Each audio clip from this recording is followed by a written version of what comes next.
In this, it can't just mindlessly bash combos anymore. I've got to think about who I'm up against and what I can do to counter them.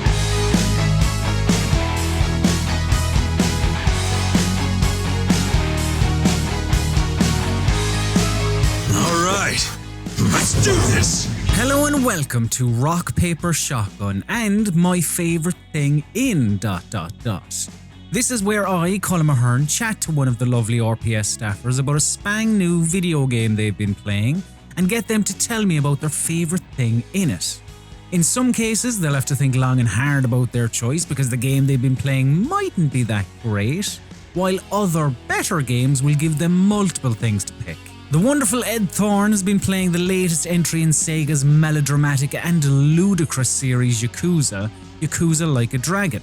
So I've asked him to chat to me about the one aspect of the game he enjoys more than anything else.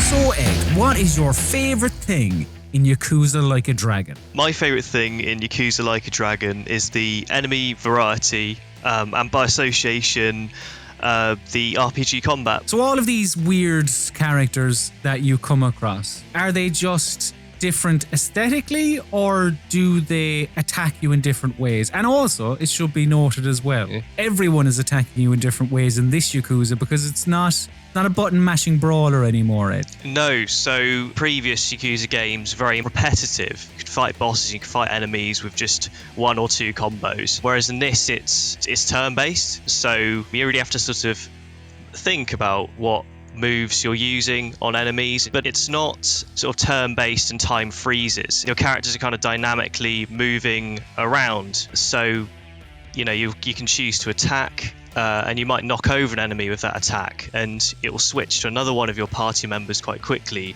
And when that enemy's downed, you can take this opportunity to send your party member in and thwack them when they're on the floor to deal more damage. You can still sort of time your blocks when enemies come in for attacks to shave off damage. And so while it's turn-based, it still hasn't lost that brawler feel, I guess. So I do know one of your favourite parts of the new battle system and all of these enemies that you come across is that they're catalogued in a Suji Dex. Yes. So quite early on into the story, you encounter this mysterious professor type person who gives you this Suji Dex. I don't want to spoil too much, but basically it's a big Pokedex of all these enemy types you can encounter, and there's 252, so there's a lot of enemies. So any enemies you come across in the world, they'll kind of be catalogued in it, and you can look them up, and they all have different traits and weird and wonderful appearances, and when you look them up in the Suji Dex, you can see what sort of habitat they live in, what rarity they are, and what drops they might have when you defeat them and stuff. It's phenomenal. Even though the enemies you come across are ridiculous, totally over the top, they still pose a threat. Exactly, yeah. So there's the city slicker, who is this sort of weird gyrating man, and he's because he's sort of dripping in oil, he'll hit you with this kind of horrible oily kick, and it may mean that you miss your next move when you go in for an attack. So they do have all these unique moves, and you've got to find ways to counter them. But then you yourself, as Ichiban Kasuga, and your party, you have moves specialized to whatever your personality, or in Like a Dragon, your job is at that point as well, don't you? And tag team moves as well on top of that. Yeah, so tag team moves are amazing.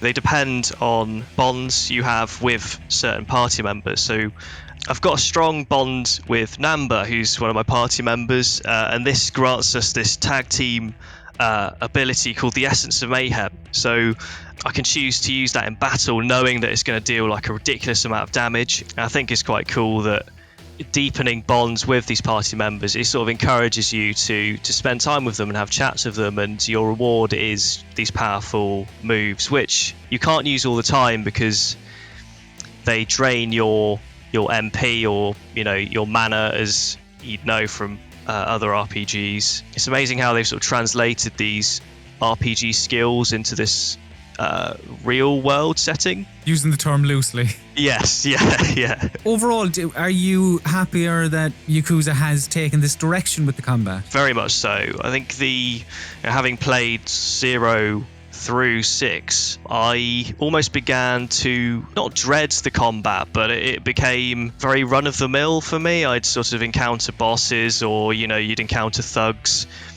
out on the streets, and you'd be like, oh right, okay, here we go again, let's just smash this 1 or 2 combos that I know, and it will get the job done regardless of who it is and what I'm fighting. Whereas in this, I can't just mindlessly bash combos anymore. I've got to think about who I'm up against and what I can do to counter them, and it adds greater threat to bosses and to groups of enemies. So before, you'd encounter like a big group of Yakuza, and you knew that they were there almost as fodder, whilst there was this bigger enemy kind of in the mix, and you kind of just smash them all away in 1 or 2 hits and until you get to the real meat of the fight. Whereas in this, like a mob is actually quite threatening. You've got multiple targets and they're all kind of surrounding you, and you've got to sort of pick and choose which enemies you want to take on and kind of pick them off one by one, rather than kind of just flail your arms everywhere and everyone just dies in like 2 seconds.